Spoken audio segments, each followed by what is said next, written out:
Graça e paz, querido. Escritura aos Hebreus, capítulo de número 12, versículo de número 14. Segui a paz com todos os homens e a santidade, sem a qual nenhum homem verá o Senhor. O escritor aqui está mencionando que para caminharmos junto aos homens é necessário ter paz. Mas para caminharmos junto a Deus é necessário santidade. Para se encontrar alguém, para se ver alguém aqui neste mundo, é necessário que haja paz. Mas para se encontrar com Deus, para ver a Deus, é necessário santidade.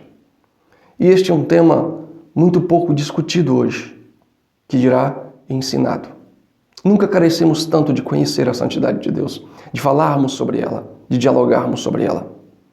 Para você ter uma ideia do quão sério é a santidade de Deus e o processo de santificação que devemos ter, segundo Levítico, capítulo 10, versículos 1 e 2, dois filhos do sacerdote Arão certa vez foram oferecer fogo estranho diante de Deus, algo que Deus não lhes havia ordenado, algo que Deus não lhes havia pedido. E de acordo com as Escrituras, eles foram fulminados diante do Senhor. Tamanha era a santidade de Deus. Quando se chegava diante de Deus em pecado, por praticar um ato que Deus não havia ordenado, era considerado pecado e feria a santidade de Deus. E Deus não perdoou. Quando olhamos, por exemplo, para a cruz de Cristo, nos dias atuais, o que mais se tem falado é sobre o amor demonstrado na cruz. Porém, a cruz também revela a justiça de Deus. Os nossos pecados, de acordo com o profeta Isaías, estavam sobre Jesus. Os nossos pecados que ferem a santidade de Deus estavam sobre o Cristo crucificado. Mas por que estavam sobre ele? Porque os nossos pecados ferem a santidade de Deus.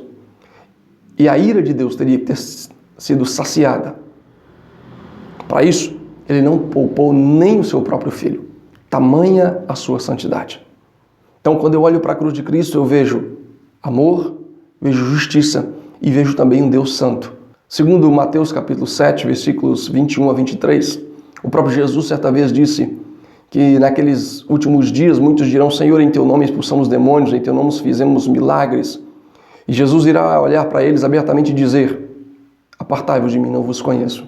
Ou seja, o que qualifica para um encontro com Cristo, o que diz se uma pessoa tem uma vida santa diante de Deus, uma vida de santificação diante de Deus, não são os atos milagrosos, o tom da voz, ou se ora e faz milagres ou não, mas a maneira piedosa como ele vive, a maneira santificada como ele vive.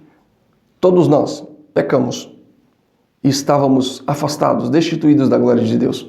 O sacrifício de Cristo na cruz nos permitiu novamente termos acesso a Deus e sermos justificados, declarados justos.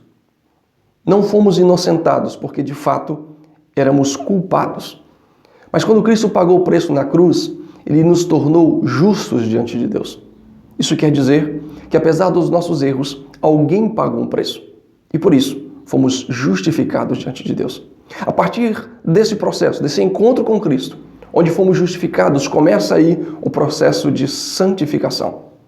E o apóstolo Paulo, em Romanos 12, versículos 1 e 2, ele dá exatamente a receita, o caminho por onde começa essa santificação.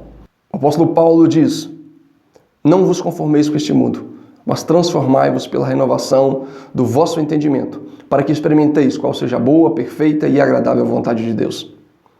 Paulo aqui nos afirma que a transformação da nossa vida, o processo de santificação, ele começa na nossa mente. Quando recebemos o Espírito Santo de Deus, ele começa a atuar de forma cirúrgica, gradual e contínua, mudando a nossa mente. De forma que as nossas vontades são deixadas de lado. De forma que o pecado que antes tínhamos por estimação agora é deixado de lado.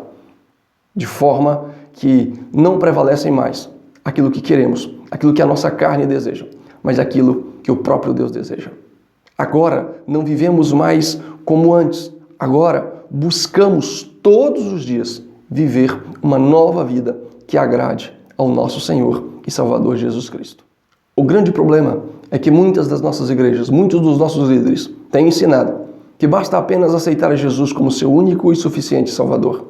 Não tem ensinado que o próprio Cristo disse, eu sou a porta, e disse que também eu sou o caminho.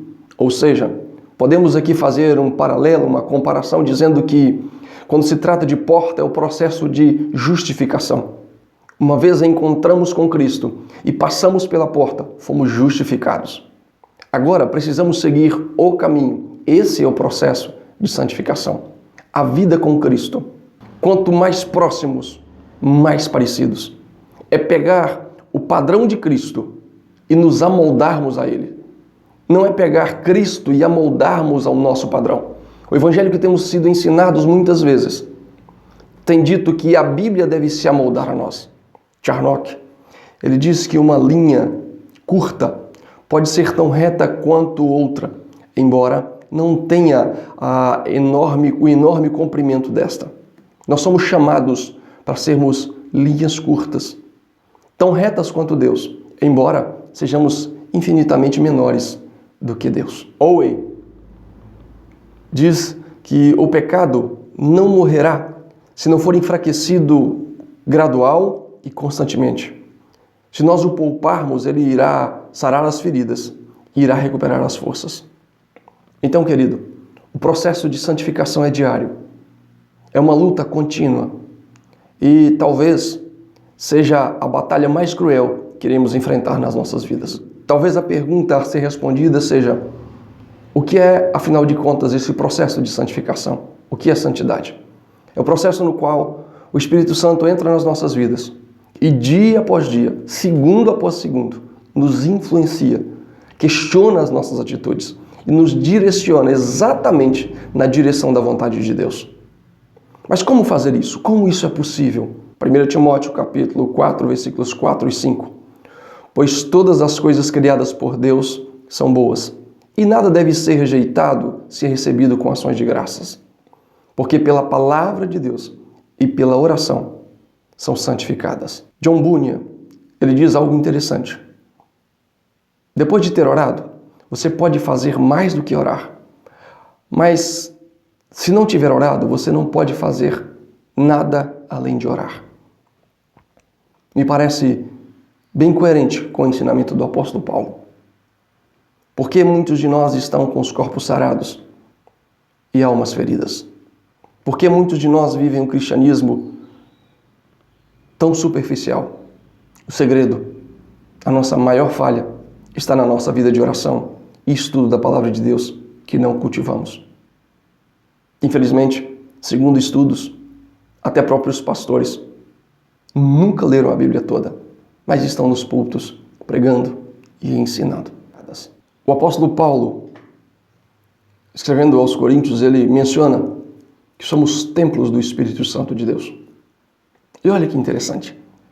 Talvez você, assim como eu, não tenha muita afinidade com escorpiões. E quando nós encontramos nos nossos lares um escorpião, a nossa primeira atitude é matá-lo. E mesmo depois de morto, nós pegamos com todo cuidado e jogamos no lixo. O processo de santidade, de santificação, é bem parecido. Como templos do Espírito Santo, precisamos da ajuda de Deus, de Sua palavra, todos os dias, para acharmos os escorpiões escondidos dentro de nós, dentro do templo do Espírito Santo de Deus. E todos os dias matarmos, enfraquecermos o pecado que em nós habita. Se na sua casa você vê um escorpião, o machuca e deixa ele ainda vivo, provavelmente ele irá recuperar as forças e irá te ferir. Com o pecado não é diferente. Se nós não o enfraquecermos diariamente, provavelmente sofreremos sérios danos. Que Deus possa lhe abençoar. Deus abençoe sua vida e que você busque diariamente a santificação diante de Deus, sem a qual ninguém poderá ver o Senhor, através de uma vida de oração e estudo da palavra. Deus os abençoe.